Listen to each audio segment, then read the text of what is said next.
Nakakaganda talaga ng mood, lalo na kapag yung naaamoy mo sa bahay mo or sa kwarto mo is mabango. So dahil dyan, nagbabudol na naman nga ang maninyo sa nagtitrending dito sa Blackout. So ito siya. Ito yung air pressure ng P-Fresh. So ito siya. Bali yung in-order ko is yung peach scent at saka yung lavender nila. And tumatagal daw to ng 48 days. Sobrang hilig ko talaga sa mga ganito, yung pampabango ng kwarto. Di ba? Di naman yung kwarto, basta mabango. Di ba? Pero syempre, dapat malinis din. Hindi talagang ganun, to be work. Di ba? So anyway, ayan, ganyan siya. And ang dami kasing ano talaga na maganda to. Tapos sobrang maamoy daw siya sa bahay or sa kwarto. Pwede rin siya sa CR. Actually, may isa pang silang scent nito. Ito yung color green. Pero hindi ko na muna siya binili kasi medyo masyakit sa bulsa mga mito. Tatlo ko silang binili. So, ito muna yung in-order ko para sa kwarto namin dito sa bahay. So, naka-fresh ng peach. So, anyway, ito yung peach. Ang gagawin mo lang daw, isasaw-saw mo siya ng ganyan.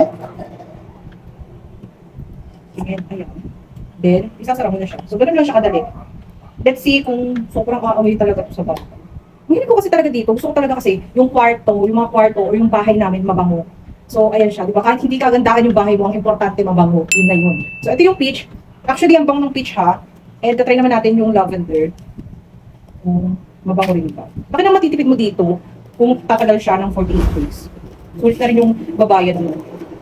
So, ito yung lavender. Sa totoo lang, curious din ako sa scent ng color green. Lemon ata yung scent ng green. And ako curious din talaga ako kung ano yung amoy ko. Kaya kasi ang bigat niya sa bulsa mga te. Kapag kabinili ko silang tatlo. Kaya ito na muna. Ito na muna ako. Ang bango rin yung ang bango ng lavender. Meron akong binili ng ganito sa Mr. DIY. Nilagay ko siya sa kwarto ng anak ko. Kaya lang hindi siya ganun kabango. Maaamoy mo lang siya kapag nilapit mo yung ilong mo. Pero kapag yung talagang iaano mo lang siya sa kwarto mo, hindi siya ganun kaamoy. Pero sana ito maamoy siya. So, ayan siya. Ay, sorry. Hindi pala siya 48 days. Hanggang 45 days siya. Pero sulit na rin siya ha. Kung tumatagal talaga siya ng 45 days. So, ayun siya, 45 days.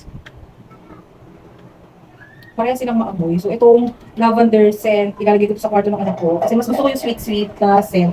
Kaya ito, ilalagay ko siya dito sa kwarto. Ito sa kwarto namin, ito naman sa kwarto ng aking panganay. So, ayun lang. Kung gusto nyo rin ito, ilalagay ko siya sa ating yellow basket at sa comment section. Maamoy nga, sakay ko. Ako lang siya. So, ayun lang.